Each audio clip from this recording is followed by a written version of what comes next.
Quinn started to think about the question Leo had asked him. If I answer this wrong, will he attack me? Or maybe even turn me in? Quinn thought. If Quinn was to lie, he would be able to tell. Everything about the current human society made Quinn feel sick to his very core. Why did the military design this caste system that put everyone into categories? In a way, he wanted to see the current society fail. But did he want everyone to die? No. He couldn't exactly call himself human anymore. If they found out what he was, would they accept him over to their side? Probably not. Humans were scared of the unknown. But two people had already done it. Layla and Vorden did know what he was, and didn't stop speaking to him or treated him any differently. Quinn knew what his answer was. I'm on my own side, but there are people I want to protect on this side, too. For a second, Leo just stood there silently. I guess my answer was okay, then, Quinn said as he let out a huge puff of air. Get yourself a new weapon, kid, Leo shouted. You're going to need it for the portal expedition, and my offer still stands. Feel free to have a duel with me whenever you wish. The combat classes had ended, and Quinn didn't end up doing much in today's session. With no equipment of his own, he had to pick something else from the wall. But when he tried using a sword, he realized how much practice you needed before he could even become half decent at the thing. Using his fist just felt natural to him, especially since nearly all of his skills required him to use his hands. This meant more than anything that he needed a new set of gauntlets. He finally sat down on the computer and went on to the marketplace. Enter username ID. I'll just use the same one as my game. Blood Evolver. Next, he started to search for gauntlets. There weren't as many online compared to other weapons, but there was still plenty to choose from. Let me give you a tip, the system said. Place your hand on the computer and use your inspect skill while looking at the item. Suddenly, he could see the stats of all the weapons that were in front of him. The second thing was the price of the gauntlets. They ranged from anywhere between 6,000 to 8,000 credits. In the end, he finally decided the best thing to do was to sell the advanced tier crystal. Quinn then started to search for a deathbat crystal on the marketplace, hoping to figure out what price he could sell it at, but to his surprise, there wasn't a single deathbat crystal up for sale. He did the base price of the crystal plus around 2,000 extra credits, selling it for 12,000 in total. And done. Now all I need to do is wait for it to be sold, then I can buy 2 intermediate crystals and get the weapon from the system. Ding! It had only been a few seconds, but someone had already put up the money for the crystal. With it came a portal confirmation number. All Quinn needed to do was to go to the storage unit and place the crystal in the teleporter. Once entering the confirmation number, it would teleport the item to the user on the other end.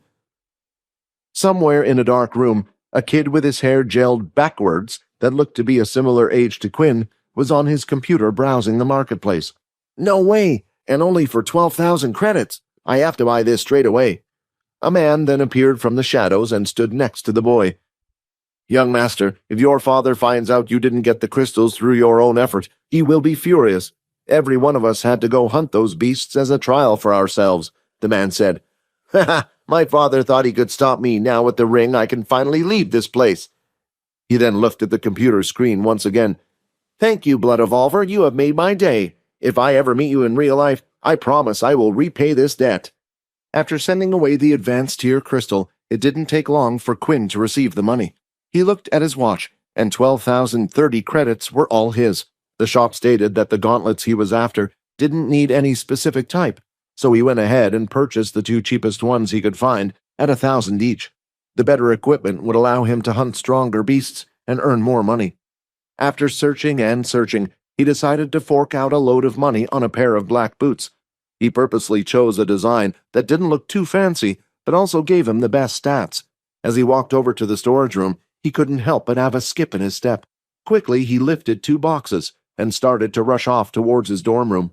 He placed both of the boxes down and immediately ripped into them. Inspect. Intermediate black-horned wolf boots. Agility +4. Defense +2. When boots are active, can increase the user's speed by 10% for 30 seconds. If hit while active, speed will return to normal. Next were the 2 intermediate crystals he had bought. He held each of them in his hand, and the message had appeared. Would you like to store intermediate beast crystals too in your inventory? After selecting yes, the 2 crystals started to disappear and suddenly vanished out of the palm of his hands. Would you like to create the best standard intermediate gauntlets? Cost 3 intermediate crystal. When he opened his eyes and looked down, the gauntlets were placed in his hand. Inspect. Best standard intermediate beast gauntlets. Strength +6. Defense +4. When using the skills Blood Swipe and Blood Spray, attacks will be 5% stronger. Let me show you something cool, the system said. Open up your dimensional portal using your shadow skill and place both of the boots and gauntlets in there.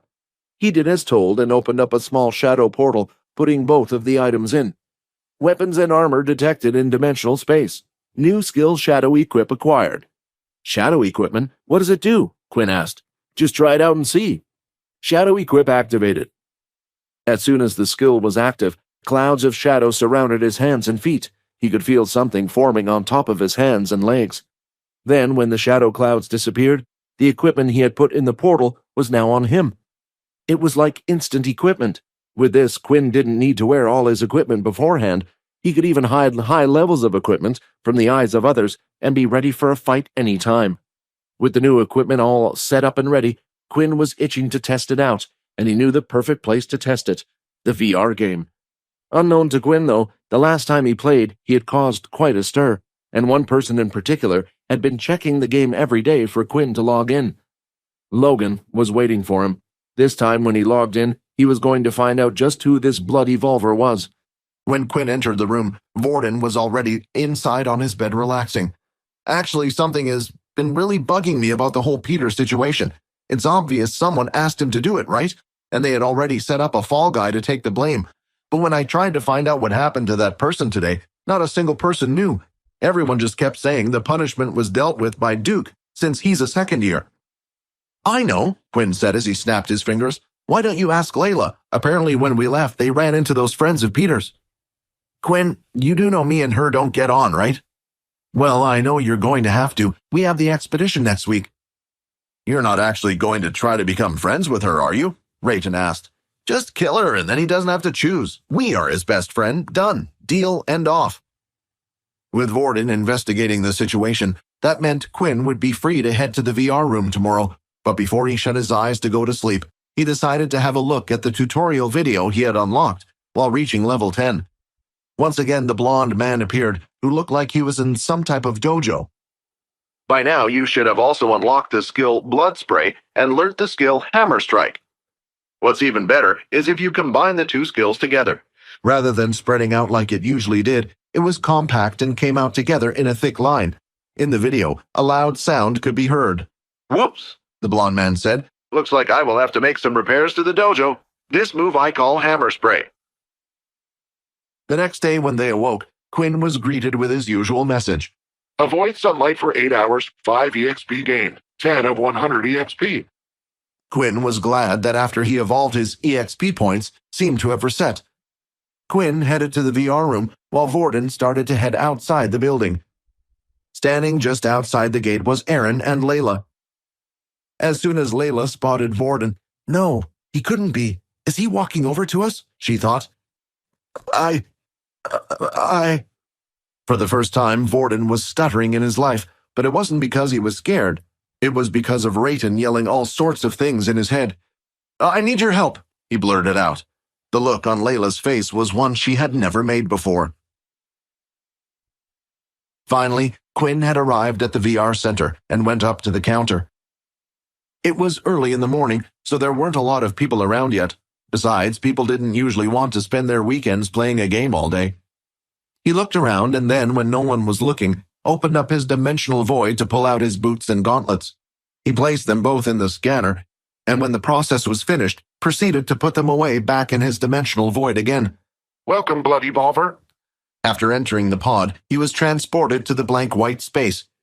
He tried to use his shadow abilities just as he had done his blood abilities. However, this time they did not work. Time to test out these new skills. Searching for same-level opponents. To start off with, he just wanted some easy picking to test out his skills, but the second he started to search, his player ID had gone online. Oh, I haven't seen him in a while, Nate said. Now spectating Blood Evolver. But he wasn't the only one keeping an eye on him. So was Logan. He had set up the system so it would ping him as soon as the Blood Evolver went online. There was a part of him that was hoping the videos were fake. He needed to see it with his own eyes, whether or not someone was able to break the system. After searching for a minute or so, a suitable opponent was found. Equipped with his new boots and gauntlets, his stats were as high as they ever had been. Strength 16 plus 6, stamina 15, agility 16 plus 4, charm 5. The countdown began, and the game had started. In an instant, Quinn rushed forward. With his new boots, he felt lighter and faster than ever. The first fight was simply a test of everything he could do. He would run from side to side. His opponent found it nearly impossible to keep up with him. The user then prepared the water held in his hand and started to form a long blade with it. After running around the room for 30 seconds, the boots had finally worn off, and now Quinn was heading straight for his opponent. 5-minute cooldown before wind run can be used again. He's really going to just run straight at me? The user thought, and when Quinn was close enough, he swung his water blade across right at him. He looked the user in the eye and for the first time, activated his new skill. Daze has been activated. Your opponent has been stunned. Suddenly a fear had set into the water user's mind. A shiver was sent down his spine, and when he tried to move his hand, there was no response. Quinn then threw out his fist, and right when it landed on the user's stomach, he activated his blood spray at the same time. Winner, Bloody Revolver. It had only taken a single punch with blood spray to finish his opponent off. Looks like all my vampire abilities work here, not just my blood skills. Well, that's good to know. Logan had even checked beforehand and confirmed that Quinn had selected no ability before entering the game. He quickly started typing rapidly onto his keyboard and searched for any information he could pull. After typing away for a few minutes, he finally found the information he needed. User Bloody Revolver. Login location, Military Base 2. Oh, will you look at that?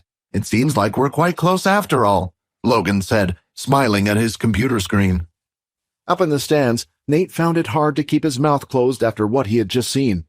But how? We only fought a couple of weeks ago. Was he holding back, or did he really just get that much stronger in the short amount of time? After Quinn won his first match, he had a feeling that something was missing, but he couldn't quite put his finger on it. Wait a minute. Where's my EXP? Just to make sure, Quinn quickly searched for another level 1 opponent. His opponent was found, and in this match, he wasted no time in dealing with the enemy. Bloody Revolver victory. Again, though, there was no system message for EXP. System, what's the meaning of this? You evolve. You're now a level 10. The experience needed was reset. In simple terms, your opponent was too weak for you, so the system didn't reward you with any EXP. Quinn cursed underneath his breath. Frustrated by the situation even more, Quinn went to quickly search for his opponent, hoping it would find him a random user of a higher level that would at least give him some experience. As he used his inspect skill on his new opponent, he was now going up against a level 4 user with an earth ability. Before the match had started, Quinn failed to notice the stands around him were getting filled. More people were starting to watch his games. Hey, so do you think this is that hacker? Oh yeah, I remember seeing a forum post about it a few days ago on their website. A user who used red energy. I thought it was fake though. Well, we will just have to wait and see. Quinn, looking at his opponent, was wondering just how strong he might be. It was the first time he was fighting against a user who wore beast equipment over his whole body, which meant he would have added stats from the equipment. 3, 2, 1. The match had finally begun. This time, though, Quinn wasn't going to charge in on the get-go. He moved forward until he was within the 5-meter range of Blood Swipe and swung a single attack out as a tester. The Earth user then stomped his foot on the ground, and a solid wall of earth rose from the floor, blocking the attack. A hard earth spear had risen from behind and stabbed Quinn in the back, causing him to stumble to the floor. 46 of 55 HP. Damn, that's what I get for staying still. But before Quinn could even fully recover, several more spears had risen from the ground, coming straight for him. He rolled and dodged the first few before getting back up on his feet. This match was going to be harder than he initially thought. Windwalk, boost activated. Using the boot skill, he was able to increase his speed and avoid all the spears coming towards him from the ground. What an annoying little fly, the Earth user shouted. He then lifted both hands together to create 2 long walls that went past Quinn. As he brought his hands together, the walls moved with it. Now you can only go in one direction. With no other options, Quinn had no choice but to run straight ahead, but he had a plan. Skill daze! Daze failed, user not stunned. Oh, crap! Just then the Earth user created another wall in front of him, then started to punch the wall several times. The parts of the wall came flying out at incredible speed. The attacks were too fast for Quinn to react in time. The pieces of rock ended up hitting him one by one and sending him back. 42 of 55 HP, 38 of 55 HP, 34 of 55 HP. But Quinn gritted his teeth and managed to not fall over. I guess even with his strange red powers, he just can't beat a high level. Well, I guess it was all just hype in the end. But one person thought differently. Come on, Bloody Volver, I could beat this guy in my sleep. I know you're better than this, Nate said. To do this. Quinn had had enough. He started charging forward once again. The Earth user created another wall in front of him and had done the same attack as last time, punching the wall, causing rocks to fly out. Let's see what's stronger. Matching each rock, Quinn started to throw out a blood swipe for every rock thrown at him. Quinn's blood swipe was clearly stronger, destroying the rocks and continuing to go forward. Seeing this, the Earth user had no choice. He jumped back and had put up rows and rows of walls between the two of them, creating a barrier around 3 meters thick. Do your wall! Quinn then started to make the motion of the hammer strike, bringing the energy up from his toes to the top of his body. That's it! That's the strike that was used against me, Nate said excitedly. Well, Nate was worried. Although it was clear the Bloody Volver was strong, it was also clear he was an amateur when it came to fighting. Take this! Blood Hammer! Quinn screamed as he let out the hammer strike, and just at the right moment, activated his blood spray at the same time. As his fist hit the wall, it instantly started to shatter and burst into pieces all over the arena. Fragments of the wall came flying out into the stadium. The strike continued to blast through the wall. This was something the Earth user had never expected. I'll just have to take the hit then, he said, but as the attack hit him, he instantly burst into blue particles, ending the game. Victory, Bloody Volver! At that moment, though, Quinn had collapsed to the floor. Soon after, though, he was transported back to his own lobby space, where his strength would be returned. The whole crowd was silenced. Just who was that guy? Someone said. Hey, can one of you upload that and put it on the forum? Maybe an original has managed to get their ability in the game somehow. While the others were excited and chatting away, Nate's whole body was shaking. That attack, it wasn't the same one he used against me. He knew that if he had taken that attack head-on, like he did the hammer strike last time, half of his health wouldn't have gone down. So, you really did get stronger. Well, I will just have to get stronger then. Back inside the lobby, all of his stat points had been returned. So Quinn was no longer on the floor gasping for air, like he had just sprinted a whole marathon. The blood hammer strike skill took up a lot more stamina than I thought. The smile was suddenly on Quinn's face. User defeated, 25 EXP gained, 40 of 100 EXP points. Finally, after defeating a level 4 ability user, the system had rewarded him for his hard work. He exited from the pod, and to his surprise, what looked like a little boy was standing in front of him. Hey, Bloody Volver, Logan said. Looks like we finally meet. The boy standing in front of Quinn was quite short. His height only reached to about Quinn's chest. So how did you do it, huh? Logan asked. He immediately walked past and shoved Quinn to the side and started inspecting the pod he was just using. He placed his hand on top of the machine and closed his eyes. Doesn't look like any modifications have been made to the pod. Then how? Logan mumbled. Then when looking at Quinn, he spotted that his watch had the number 1 displayed. What? That's impossible, though. You use such powerful skills in the game. You should at least be a level 5. I could have sworn you were an original. In return, Quinn looked at his watch and saw the number 8 on it. Just looking at the number struck fear into his heart, and he froze. Should I make a run for it? You're not thinking of running, are you? Because I haven't finished questioning you. I need to know how. How did you manage to break my game? Logan shouted as he started to go off into a rant. I can understand if you hacked into the system, but this I just don't understand. Logan started getting closer to Quinn as he rambled like a madman. Why do I seem to attract the strangest people? Quinn thought. If you don't want to answer me here, then you can go with me to my dorm room. There's plenty of time and nobody will be able to see us. As Logan touched Quinn's hand to pull him over, something strange had happened. Ability detected. Alterations to the system are trying to be made. Alterations have been blocked. But the strangest thing was, Quinn wasn't the only one who was seeing these messages. Logan was too. He animatedly let go and touched his hand as if he had been scratched by something. "You! Are you a—" This was it. Before Quinn could do anything, his cover had been blown. Would he have to fight to the death to keep his identity a secret, or would he use his shadow cloak skill to hide and run away? Maybe he could run to one of the portals and live his life on another planet. "Are you a robot?" Logan shouted. "Huh?" Quinn replied, confused. You have a system. My ability confirmed it. You must be a robot with a powerful master, an ability that goes above mine. Did Richard Eno create you? That would also explain the game. A robot can't have any MC points, and those attacks must be programmed into your artificial brain." Looking at little Logan now, he just seemed like an excited little kid. Was it better off telling him the truth, or coming up with some other type of lie? Quinn thought hard. He took a deep breath. "I'm not a robot, but for some reason one day I woke up and had this system ability. Maybe it was a gift from a god, who knows. The skills you saw are some of the things I can do," Quinn replied. "Is it an ability similar to mine then? I wonder who did this to you. Maybe they turned you into an android. Android technology has come a long way, but the use of AI systems inserted into their brain was banned." Quinn looked at Logan, who now wouldn't stop staring at him. Then a thought came to his mind. He had been looking for someone who would be able to help him out with the watch. It was clear that Logan knew a lot about machinery, and something like changing the number displayed on the watch would be easy for him. "Can you keep this a secret?" Quinn replied.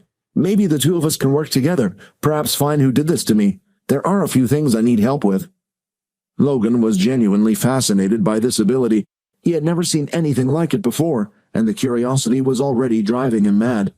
"Of course, it would also give me the chance to study with you." Logan then put out his hand. "The name is Logan." "Quinn," he replied, as the two shook hands. "Ability detected. Alterations to the system are trying to be made. Alterations have been blocked." Logan then pulled his hand away again, almost immediately. "That does not feel good. Maybe we should avoid touching each other for now?" "Agreed," Quinn laughed nervously. Just outside the school at the front gates, the unexpected had just occurred. Layla was struggling to stand as she had just heard certain words come out of Vorden's mouth. "First, I'm going to have to ask you to step back a bit," Layla said, "and no touchy-touchy from you." "Look, I'm trying to be reasonable here," Vorden said. "Come on, Quinn said that you could help me." Every time she looked at Vorden, she remembered when she was being choked by him. It wasn't a good feeling, and her senses were still tingling all over the place every time he approached. If it wasn't for the fact that Aaron was standing by her side, she would have run the second she saw him coming over. The two of them soon would also be going to the portal expedition together. It was important they tried their best to make up while they could. She let out a big breath and gave in. "Fine, what is it?" "Actually, it's related to Peter. Quinn said that you two had spoken to him while we were away on the other planet. Did you manage to get anything out of him?" "No, I could tell that we wouldn't. It seemed like he was scared of something, even with Aaron there threatening him, which meant whatever he was scared of was a bigger problem than Aaron," Layla said. "Well, I don't think we can get anything out of Peter right now. I was hoping by outcasting him like this, he would go back to the person who put him up to this." "Wait, what?" Layla said. "You mean you're doing this whole thing on purpose? I understand he needs to be punished, but don't you think you're going a little too far?"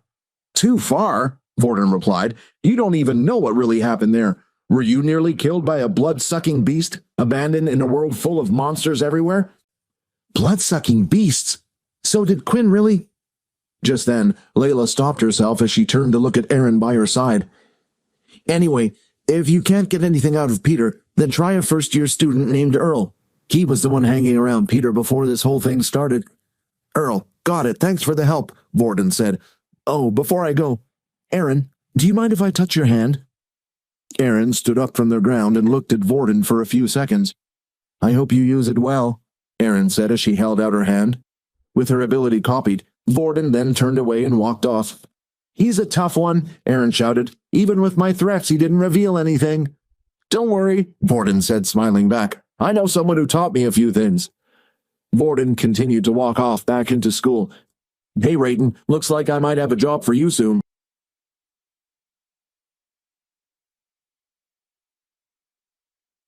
Quinn and Logan were in a different part of the school building than Quinn was usually in. They were in the dorm room area, but were on the floor directly above where Quinn would usually stay and sleep. "We're here," Logan said. As Quinn looked around, he noticed they were fewer doors and were further spaced apart. "What is this place?" Quinn asked. "It's the VIP dorms. If your family makes a generous donation to the military before coming here, then you get access to one of these rooms." As he opened the door, Quinn was amazed by the sight in front of his eyes. The whole room was filled with what Quinn could only call junk. There were piles of scrap metal everywhere, and lying across the entire place were gadgets, little spaceships, controllers, and all sorts. There were two things that stood out in the room.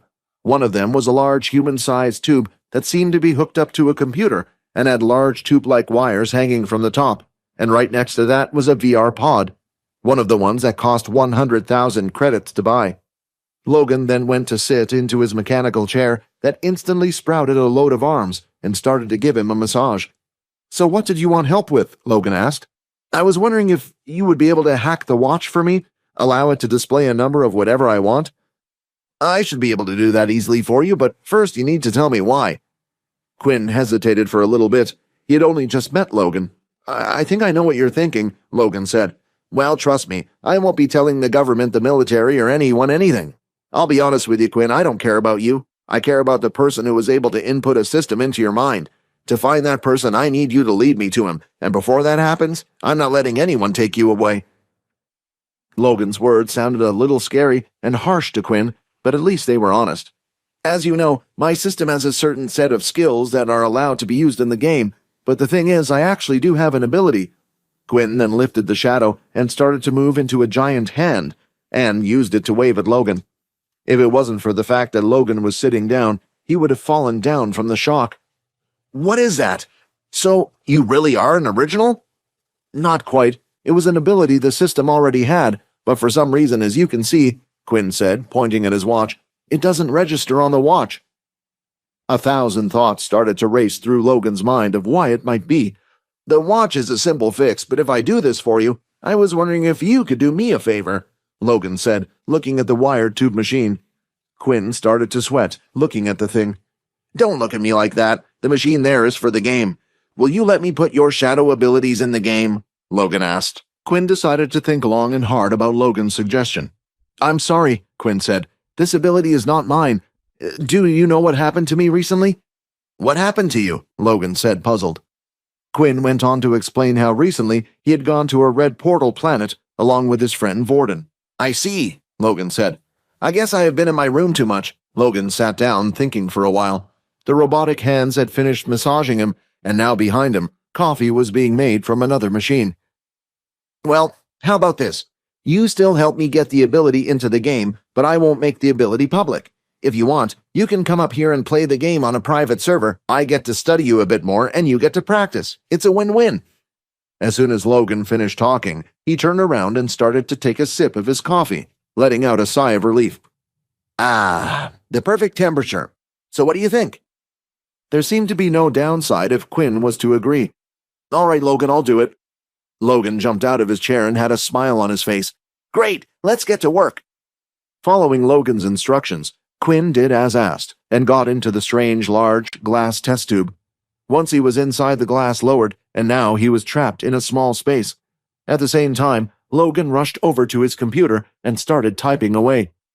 "Can you hear me all okay, Quinn?" "Yeah, I'm a little nervous this is going to hurt." "Relax, you big baby," Logan said. "Now all I need you to do is slowly use your abilities while in the tube." Quinn proceeded to use his abilities as instructed. Numbers on the computer screen were scrolling about like crazy, but as Quinn looked over, it seemed like Logan wasn't typing anything. Right now, his eyes were closed, and his hand was the only thing on the computer. Is it his ability? Quinn thought. The tests continued with Quinn demonstrating his shadow cloak skill and also his shadow equip skill. "And we're done," Logan said, rubbing his eyes. He then got out from his chair and started to walk over to his bed. "All the data has been uploaded to that VR capsule by your side. If you want to practice, then go ahead. I'm going to take a nap. I'm beat." After lying down on his bed, a few seconds later, he was fast asleep, smiling away. "He's quite trusting to be able to sleep in a room while you're still here," the system said. "If only he knew what you really were. I wonder if he would feel so safe."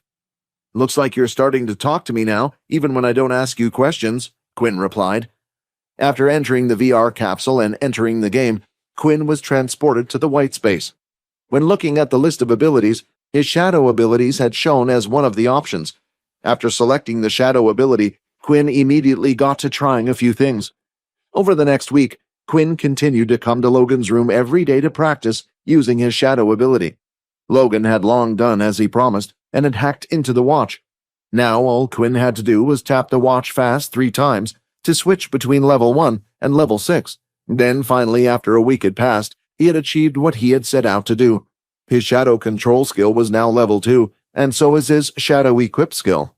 Shadow control level 2, shadow cloak level 1, dimensional void, shadow equip level 2. Looking at the other skills, Quinn was tempted to unlock some of the others, especially since one of the skills required 50 points to unlock, called Shadow Eater. But in the end, he decided to go with the system's suggestion and purchased the Shadow Void skill for 20 points. Shadow Void level 1 unlocked. Shadow Void, the ability to create a space surrounded by shadows in a specific area. The space created will last a total of 1 hour, minus 50 MC points, to cast the skill. While in the VR game, Quinn tried to test out the new skill. However, when he tried using it, nothing happened. Oh, I guess Logan needs to program any new skills into the game as well. As he exited the capsule, he released it as the last time he would see the thing in a while, because tomorrow was finally the day where the first years were to go out on their first portal outing. Finally, the day for the portal outing had arrived. All the first-year students had been told to gather up in the training hall. When Quinn entered the room, he noticed it straight away. Nearly all the portals in the room had been pushed to the side of the hall, and only a single green portal stood in the center. The entire of Dell's class had arrived, which numbered around 50 students altogether. "All right, boys and girls," Dell said as he stood just in front of the portal. "When you enter the portal, the communication device on your wrist will no longer work. It is important when entering the portal you keep physical touch with the person next to you. Otherwise, you will be teleported to another location." Quinn and Vorton both already knew this well. "Also, you will randomly be teleported somewhere inside the shelter. Do not be alarmed. The whole shelter is safe and guarded by the military and other travelers. The expedition is to last a week, and the goal is to bring back as many beast crystals with you as possible," Dell explained. Dell continued to explain about the portal outings. The test was also to begin as soon as the first team landed on the planet. It was up to them to decide how they should pace themselves while hunting, but the last bit of information that came from Dell's mouth was the worst news for Quinn. "Please keep track of time and be well rested. This planet's day cycle is 72 hours of sunlight before it gets dark for another 72 hours, so you will need to keep track of the time yourselves, and that is everything I need to say." At that moment, Vorton and Layla turned to look at Quinn, who stood there with his mouth wide open. "Don't worry, Quinn," Layla said. "I packed the umbrella." "Umbrella?" Vorton said. "I got something even better." Vorton then reached into the bag and pulled out some sun cream. Layla immediately started to laugh as she pointed at the bottle. While Layla and Vorton continued to quietly argue away, Quinn was making sure everything was in the bag, and Erin was playing around with her beast sword. The only one who wasn't, and hadn't said a word this whole time, was Peter. He had made sure to stay quite a distance away from the others. One by one, groups would be called up to enter the portal, but before the Quinn group had been called, Quinn pulled Vorton to one side to ask him a few questions. "Hey, so, any news on who was behind the thing with Peter?" Quinn asked. "Nothing," Vorton replied. "What, seriously?" "Yep, and when I say I roughed up the kids pretty badly, I really mean it.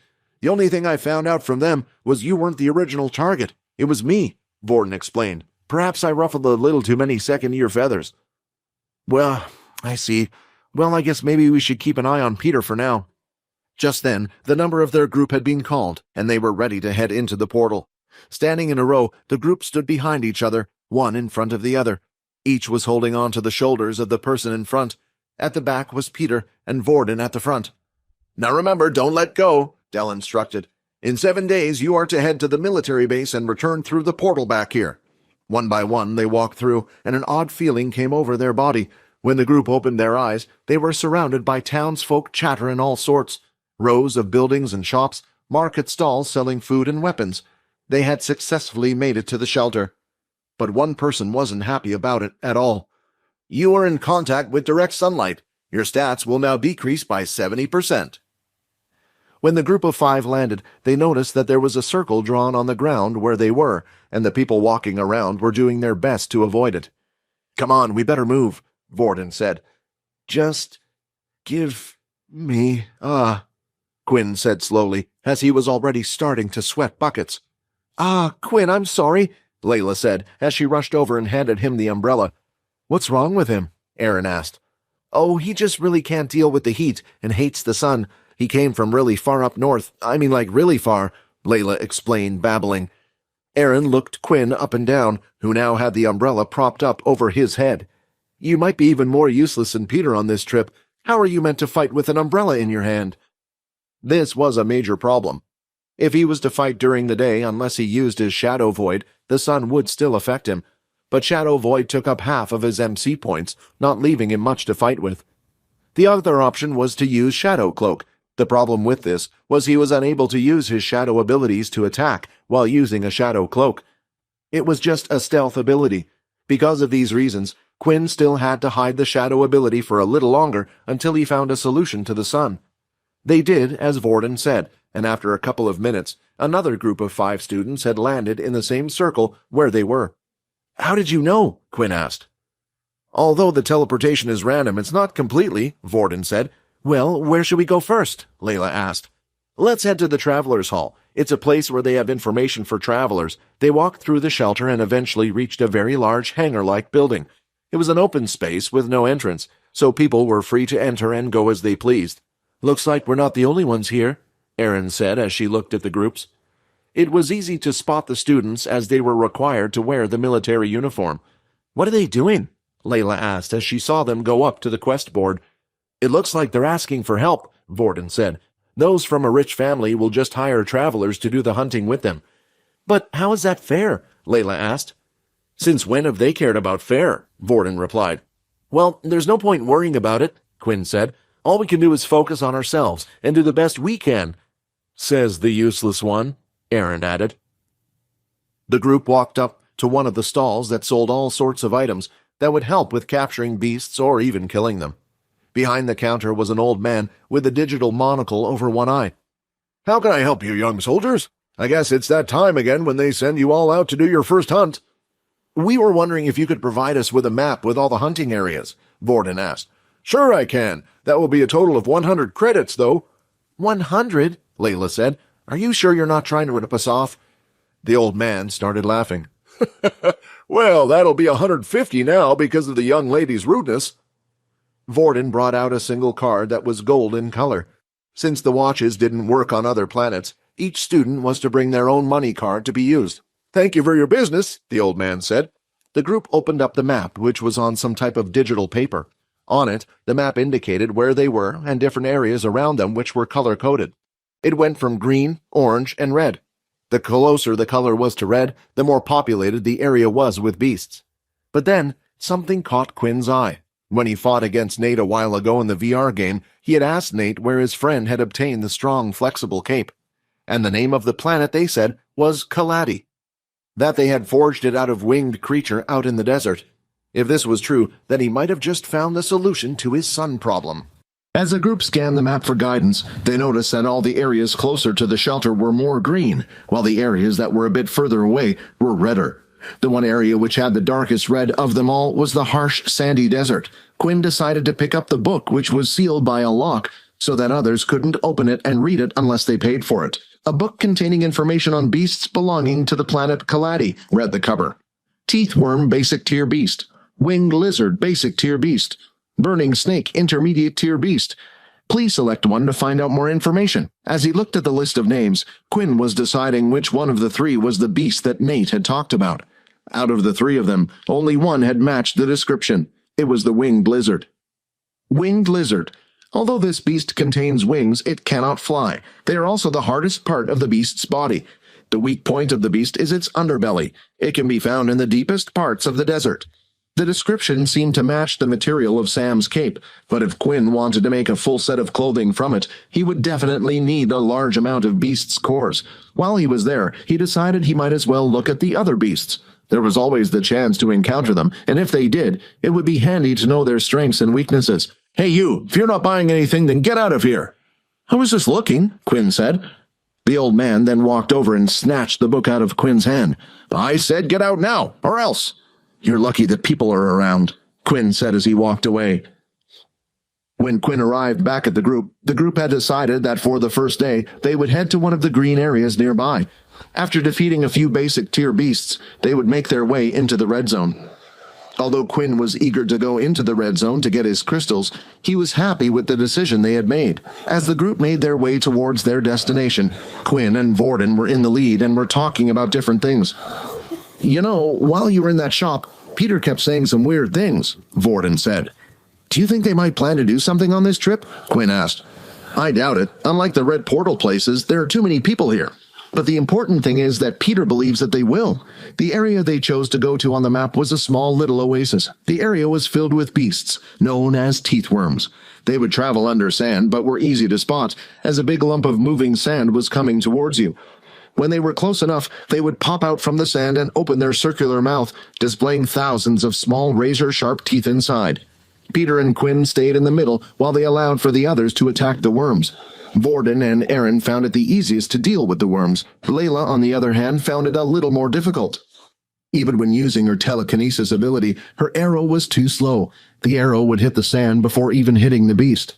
The only way she could overcome this was to not use her ability at all and just fire at the worms with no fear. Still, it would take a couple of arrow shots for her before the worms were dead. As Quinn saw the group killing basic beasts left and right, he felt a little sad.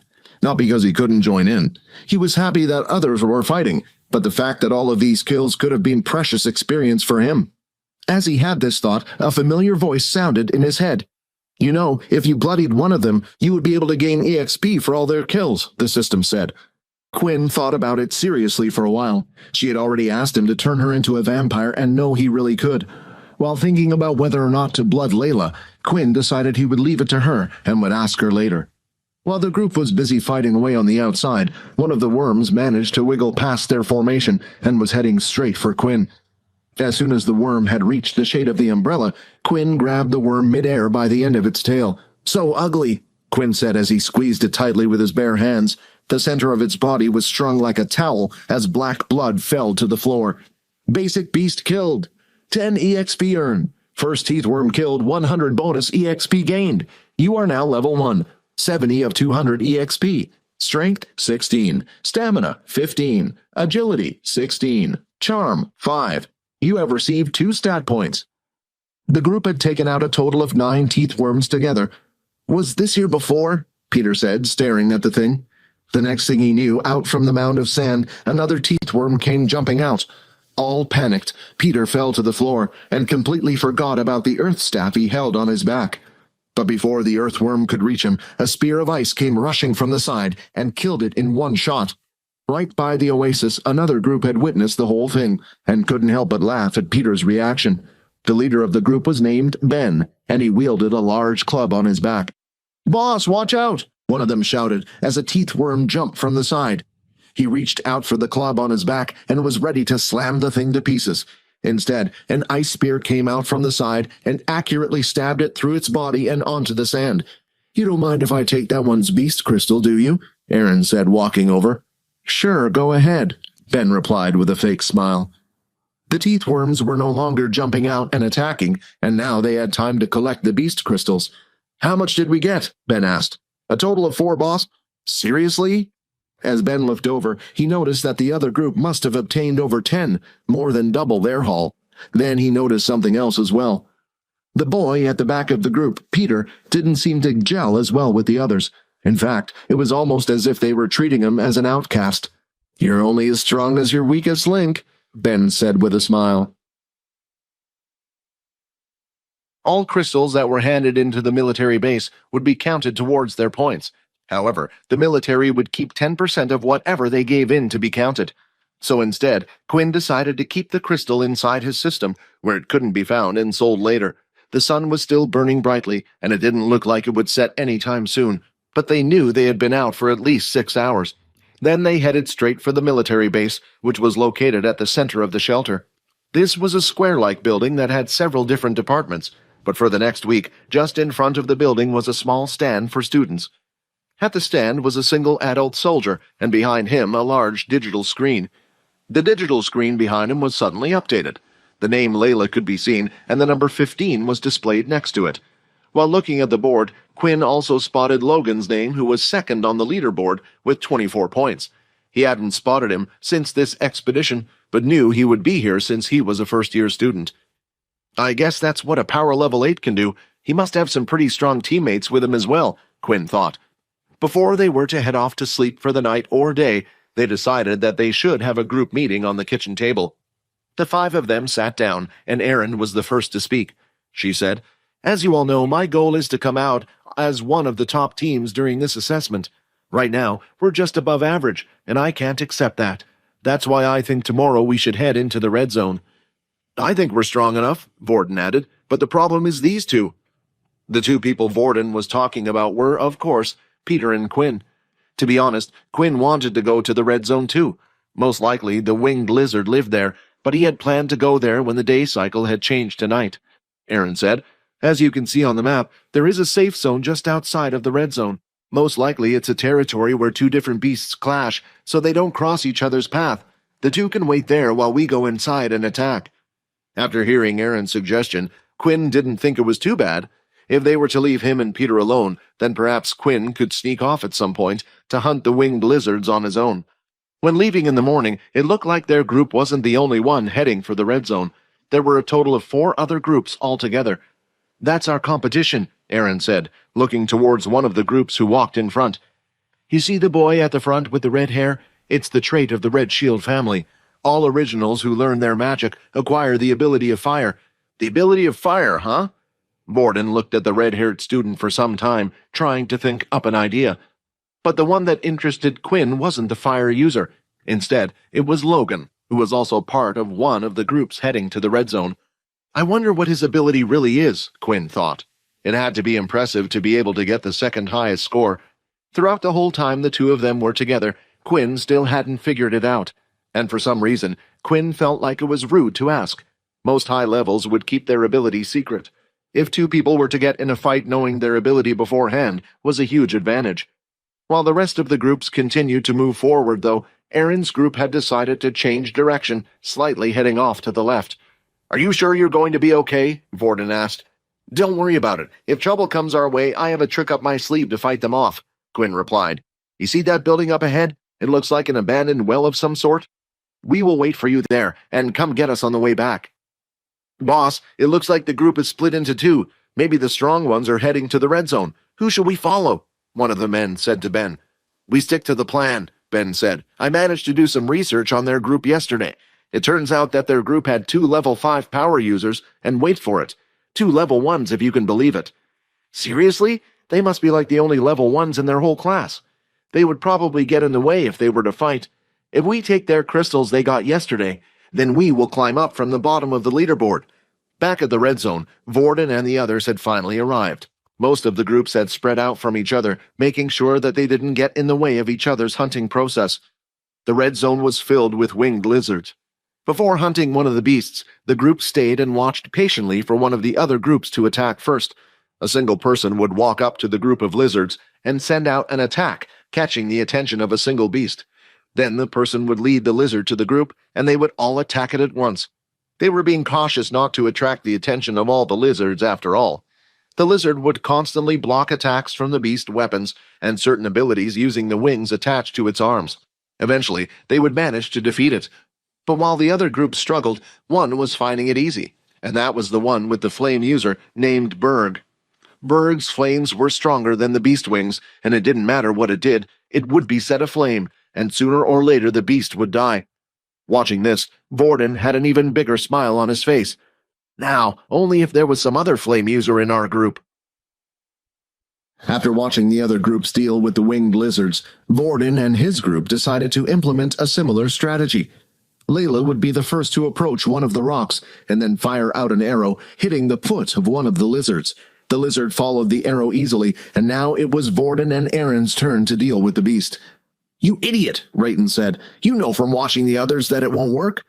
"Either shut up or help," Vorden shouted, as he continued to throw the ice spikes. but proceeding this way would take far too long. Before he knew it, he could see Erin up in the air with her long sword held in her hand. As she fell to the ground, she sliced downward at the beast's wing. Now, with one wing frozen in place, Vorden was finally able to throw an ice spear directly into its body, killing it. "Did we finally do it?" Layla said, looking at the thing. She quickly extracted the crystal and placed it inside her small bag for now. "This is a problem," Erin said. "It is taking us far too long to kill a single one of them. Even if there are many, it takes 3 of us just to kill one. We would be better off searching for another group of teethworms at this point." Then they heard cheering coming from their left side. The group with Berg in charge had just finished burning 5 of them to a crisp at once. The look on Erin's face was currently one of disgust. "Come on, let's just go into one of the other areas and find a bunch of teethworms to deal with." "Hold on," Vorden shouted. "I have a plan." Berg and his group had just finished killing their 8 lizards and were currently resting for a bit. He needed time to recover his MC points before he could use his abilities again. "I still have a long way to go," Berg said, looking at his hand. Every original family was different when it came to teaching their members about their powers. They had their own methods, and for the Red Shields, it was all about discovery. "Hey, Berg, watch out!" a voice from the side said. As he looked up, he noticed a human body was flying his way, and before he knew it, they had crashed into him. The 2 of them tumbled into the sand and eventually stopped. "Hey, how could she do that to her own teammate?" Vorden said as he lifted himself off the ground. "I'm sorry about that. Do you need a hand?" Just then, Vorden reached out his hand and lifted Berg. "Hey, what do you guys think you're doing?" another person said as he came running over. "You just barged into our leader." "Enough, Lippy," said Berg. "I'm sure it was an accident." Lippy, who was also a part of Berg's team, was surprised by his actions. If a person usually did something like this, he would have burnt them by now. But the reason was simple. When Berg looked at Vorden's watch, it currently displayed the power level of 8 on it. "We're sorry," Layla said as she came running over with Erin behind. "Our idiot teammate was being annoying, and I just needed to throw him somewhere." "Don't worry about it," Berg said. "Accidents happen." After apologizing, the 3 of them decided to leave the Group B and go hunting once again. Vorden, now having the flame abilities, was ready to burn some lizards. "Why did you let them go off like that?" Lippy asked. "That person, he was a level 8 user. Let's keep an eye on them for a little bit," Berg said. Berg had seen the group just go behind one of the stones. Why did they choose to move, he thought. After walking around one of the large rocks in the center, he could see Vorden and his team. Just as Berg saw them, he could see Vorden burning one of the winged lizard using his fire powers. "What? But how?" Lippy said. "Is he part of the Red Shields?" "No, I've never seen him in my life. It looks like we've got some questions to ask." While Erin was busy carving out the beast to find its crystal, a fireball was spotted coming towards them. "Look out!" Layla shouted. At the last second, Vorden turned his head and fired a fireball of his own equal in size. As the 2 fireballs clashed, a small explosion was created, and sparks of flame flew out onto the sound. "You must be dealt with. No one is allowed to learn the secrets of the flame," Berg shouted. Shooting out fire from the palm of his hands, Berg propelled himself into the air. Stream of fire was seen coming from the bottom of his hands and feet. It looked almost like he was flying in the air. Spinning flame kick. Using one of his legs, the fire would shoot out from the back of his heel, causing him to spin. Then, with the other leg, would let out multiple blades of fire. "Damn it, I can't do that!" Vorden shouted. As the blades of fire were coming towards them, Vorden lifted both hands, creating a small wall of fire. If Vorden thought he was safe, though, he was wrong. As the blades of fire touched the wall, it ripped right through and continued to go past. By now, Layla and Erin had long moved to the side and became spectators of the whole thing, and the same could be said for Berg's teammates as well. "What is going on?" Erin asked. "I don't know, but I do know Vorden knows how to annoy a load of people. Perhaps this is just one of them," Layla said. "This guy is pretty good," Lippy said, watching the whole thing from the side. The second Berg landed on the ground, he dashed forward using the flames once again to propel him. Vorden fired fireball after fireball, but then Berg just covered his hands in flames and would knock them away.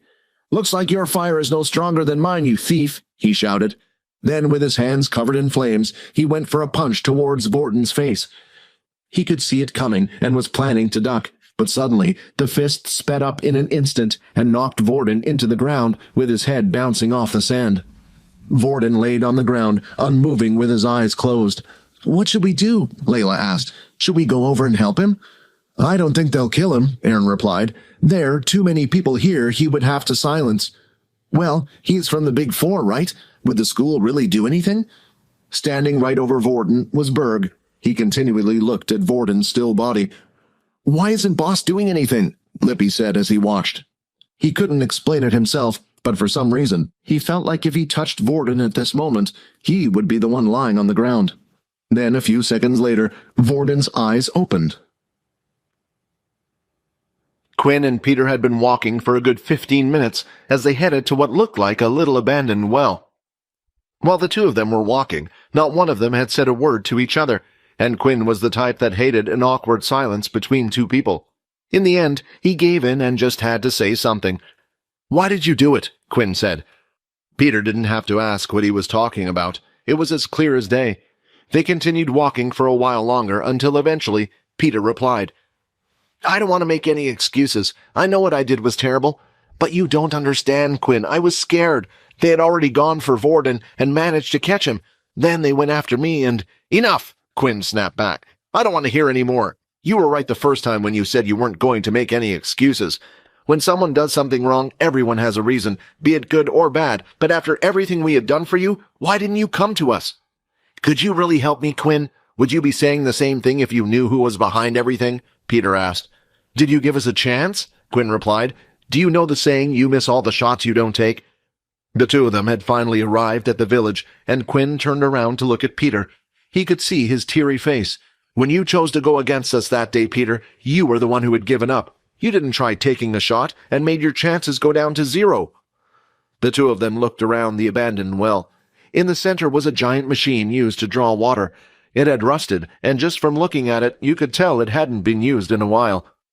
The only other thing in the place were 2 abandoned buildings. One room was completely bare apart from a single window, while the other building had a couple of broken wooden bed frames. After taking off the rucksack and putting it on the old bed, Peter finally laid down and was getting some rest. "I'm going to go exploring around for a little bit. Are you all right to stay here? Don't worry, I won't be going too far." "Are you sure you're going to be safe?" Peter said. "Yeah, as long as you aren't behind my back, I'll have nothing to worry about," Quinn said jokingly. "Sorry, that was a low blow." Quinn pictured the map in his head. He remembered the red zone was quite a large circular area. They had just come from the left direction, which was where Vorden and the others went. So as long as Quinn went right and forward, he should be in a different area of the red zone. With that, he decided to head off into the desert with his umbrella in his hand. Watching all of this happen was Ben and his group. "It looks like the two of them have split up. You 3 go for the kid with the umbrella. Take off everything, even his money card, and get him to transfer everything over. Me and Hugo will go get rid of the other one." They did as told, and 3 of their men went off to follow Quinn into the desert, while Ben and his friend Hugo had decided to enter the same building that Peter was in. In the desert, before Quinn had even reached the red zone, he could hear the sounds of people getting closer to him. His vision wasn't as great in the sunlight. It was about the only thing that was still affected while in the sun, but his hearing was always top-notch. "Who sent you?" Quinn said without turning around. "That's none of your business now, is it?" one of the students said. "Now you better listen to what we say or else." "Or else what?" Quinn said as he turned. "I'm sorry some people think I'm a bit slow." The students then lifted up their watches to each reveal their levels. One was a level 4 student, and the other 2 level 3s. "I hope you understand," the level 4 user said. "Oh, I see. Because you're a higher level than me, I should be scared now, right? I should obey everything you do, because I don't want to be hurt." "Skill active Shadow Void." Suddenly, from underneath Quinn's feet, his shadow started to spread. It grew and grew until it encompassed a large area in complete darkness. The shadows that formed the walls were continually moving. From the outside, it looked like a giant cloud storm. Quinn then tapped his watch 3 times and lifted it up for them to see. The number had changed. He was now a level 6. Vorden stood there, standing in the sand. He hadn't moved for a few seconds now, and his head was facing the floor. From the top of his head, a trickle of blood was dripping down onto his forehead, and little by little, droplets would fall to the ground. "Why is the boss just standing there?" Lippy asked. The truth was, Berg couldn't explain it himself. Something about the person he was facing a few seconds ago had suddenly changed. He felt the same presence as when he was just about to face one of the elders in his own family. Then, for the first time since being beaten to the floor, Vorden had moved. He lifted his hand and wiped the blood away before staring at it on his sleeve. "You guys said you would protect me." "Hey, don't look at me, Syl," Rayton said. "Vorden was the one who got knocked out before I could even do anything." "Maybe it's time for a change," Syl said.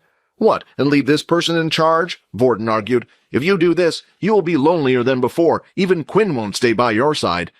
"Quinn. Ah, yes, Quinn," Syl said as he looked around at where he was. "I don't see any Quinn."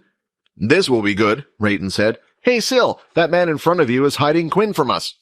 Syl then looked at Berg up and down and started to walk towards him, but his face wasn't peaceful or anything. It was like that of a demon. The anger could be felt, the emotion, everything. Berg could feel it just coming from his face. "Stay back!" Berg shouted as he covered his forearms and fist in flames once again. As Syl took another step forward, Berg was at his limit and knew he needed to attack now. Placing both hands together, he started to fire a pillar of flames from his hand like a flamethrower. As the fire came towards him, Syl swung his hands, lifting a pile of sand with it and dropping it straight on the flames, causing it to extinguish. "When did he get my ability?" Layla said, watching the fight. "And why is it stronger than mine? I could never lift that amount of sand." "Vorden's ability is strange," Aaron said, "but if I remember correctly, he could control 2 abilities. Perhaps it has something to do with that?" Seeing this, Berg too was shocked. He had thought Vorden was just someone who had learnt the family secret, maybe tortured one of their members into teaching it to them. But now suddenly he was using another ability. But how was this possible? While Berg was shocked by the whole thing, he started to feel an icy presence climb up from his feet. "What is this?" he said as he saw his 2 legs freezing. In an instant, he activated the fire to cover his legs, causing it to melt the ice. But all Syl wanted to do was stall him for a second or so, as he formed an ice spear and threw it directly at his shoulder. It landed and pierced Berg, but he couldn't complain long, as pillars of fire were already rising from the ground. "He has your ice abilities as well," Layla said. "That's 3 abilities. Just how strong is Vorden, really?" While using one hand to cast pillars of fire, the other hand would continue to throw ice spears. Berg could only dodge these 2 attacks for so long. "Come on, he has to be running out of MC soon," Berg said. Inside the black room, Rayton was busy laughing. "I bet you this guy thinks he can win the match as long as he waits for Syl to tire out." Right now, Vorden contained 3 abilities. Whenever he copied a person's ability, he also copied the amount of MC points in their body. Vorden's ability and cells were unique. As long as he had copied an ability, he would be able to change any of the MC cells into whatever type he wanted. This meant he had a huge amount of MC points to use. As the fight continued, Berg could tell that Vorden wasn't tiring out. He needed to act fast. Berg crouched into a fetal position and started to let the fire build up inside him. Then, when the attacks were right by his side, he expanded his limbs and out came a sphere of fire, getting rid of all of the attacks.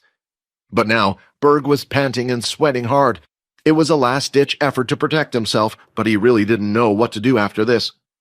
"Where is Quinn?" Syl asked as he walked over. Layla and Aaron were too far to hear any of the words Vorden had spoken, but were worried that he might do something drastic.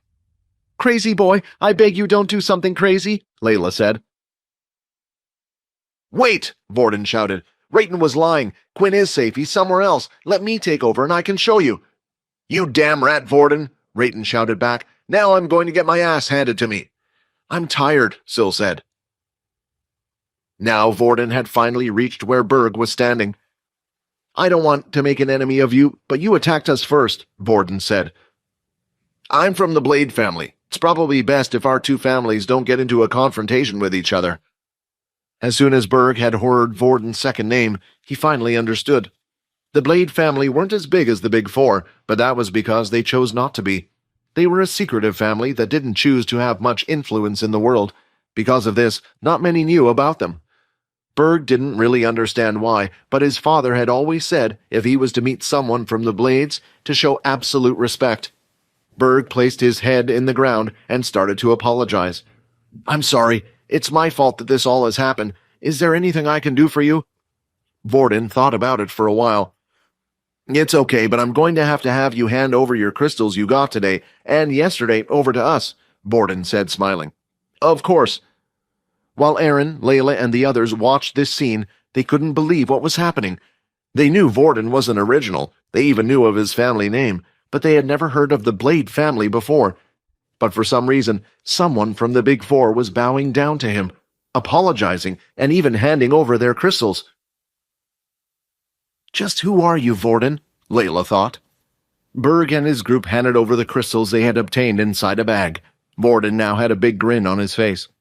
Quinn had asked him to try to get as many winged lizard beast crystals as possible, saying he needed them for some reason. And right now, in the bag, there were 39 winged lizard crystals in total. Walking over with a skip in his step, Borden was over the moon about his haul. As Layla peeked inside the bag, she couldn't believe her eyes. What? I don't understand, Layla said. How? Don't worry about that. I think it's best if we head back and hand these crystals in to be counted towards our score. But aren't those crystals useless? Layla asked. Most of them have already been counted. Each crystal inside had a unique pattern to it. When the crystals are counted, they are placed into a machine that assigns a certain code to each crystal. These unique codes are then added to the team's scoreboard. The whole shelter was under strict instructions to not sell any beast crystals to any students. This was to avoid a group from buying crystals and registering them under their points. But there was a reason why these unique codes were assigned to each team's codes. Oh, I guess you guys don't know, Borden said. My brother did the same thing 2 years ago, so I have a little bit of insider information, I guess. Although the same crystals can no longer be registered for points, if the crystals belong to another team, the unique codes from their score will go into ours. This information was purposely kept from the students, but was told to a select few.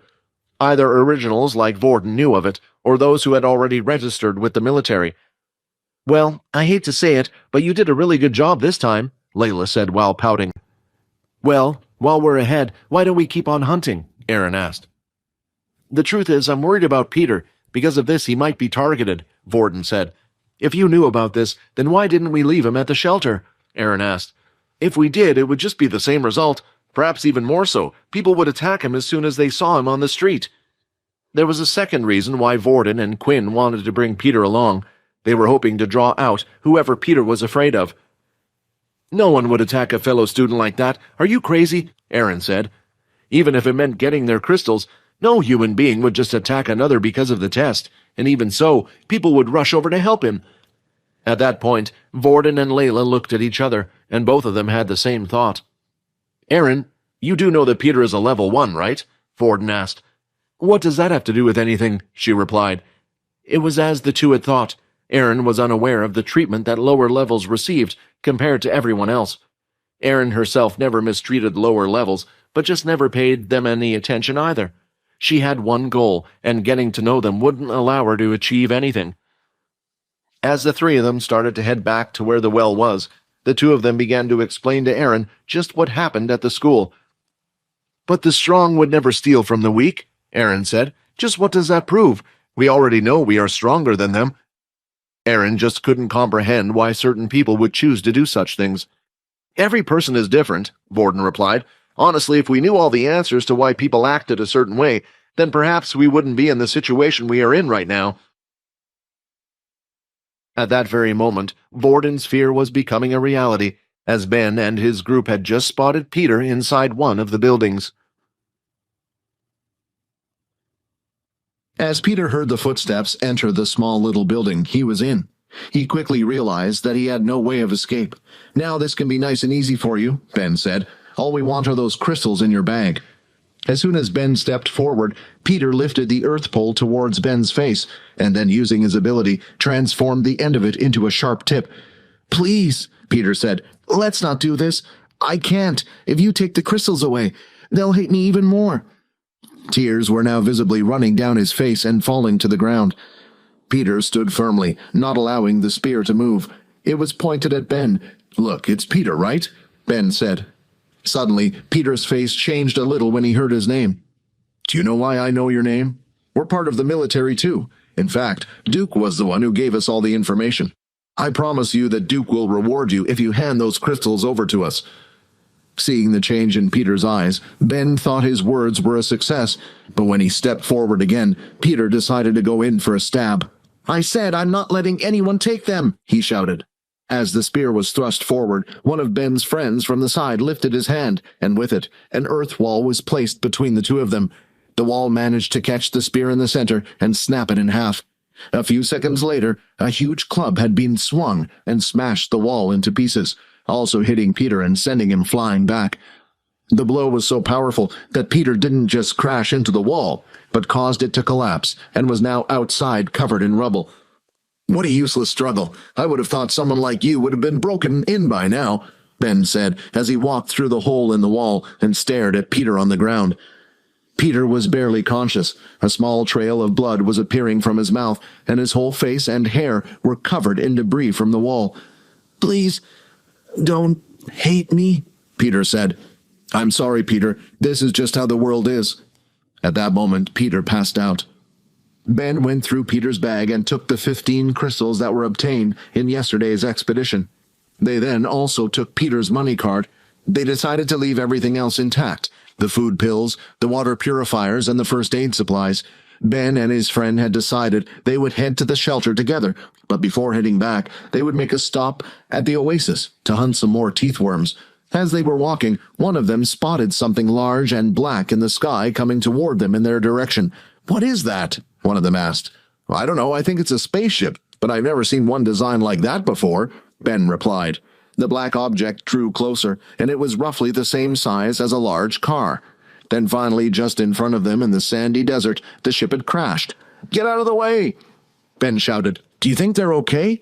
"They're lucky the ship didn't blow up," he said. "I wonder what happened."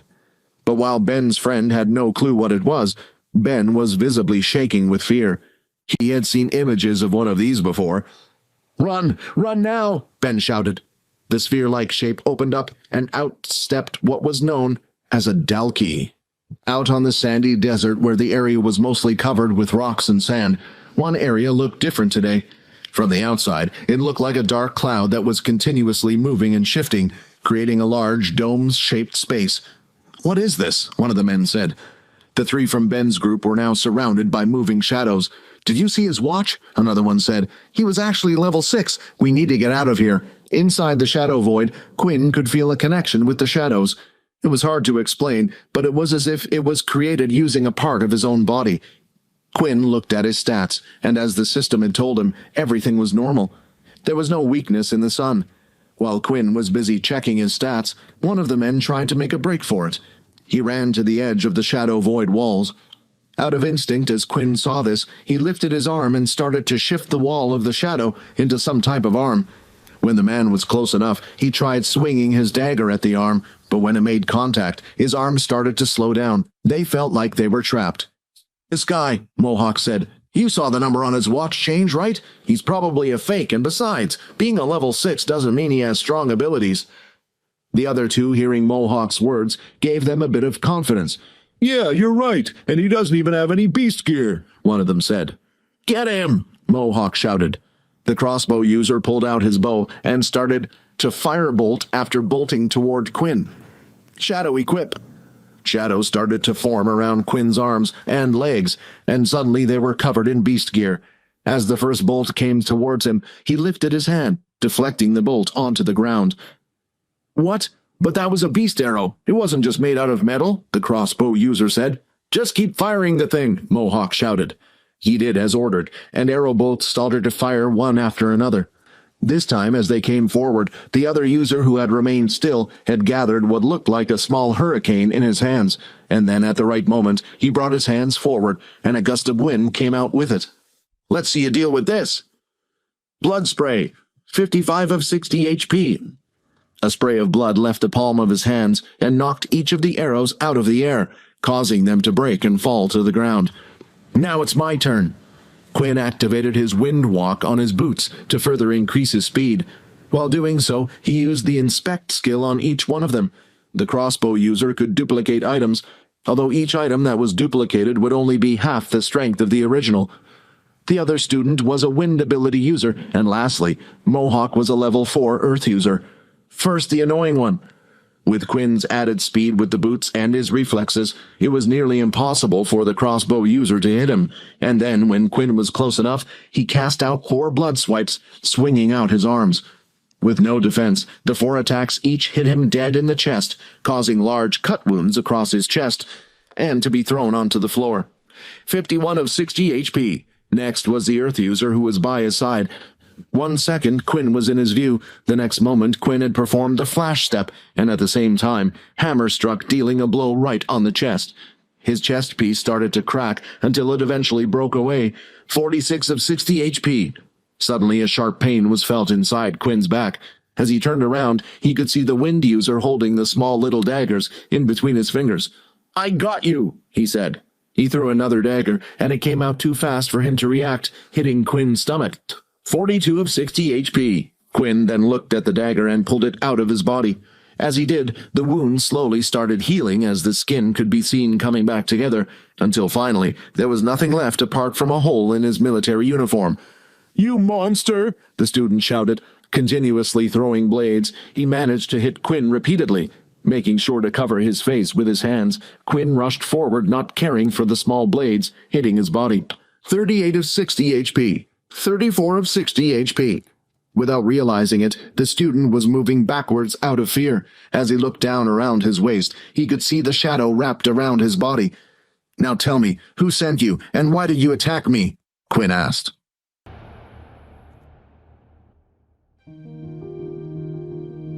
Hi, Quinn here. Wondering what happens next? If you want to jump the queue and unleash all episodes, click on the link here and install the Pocket FM app.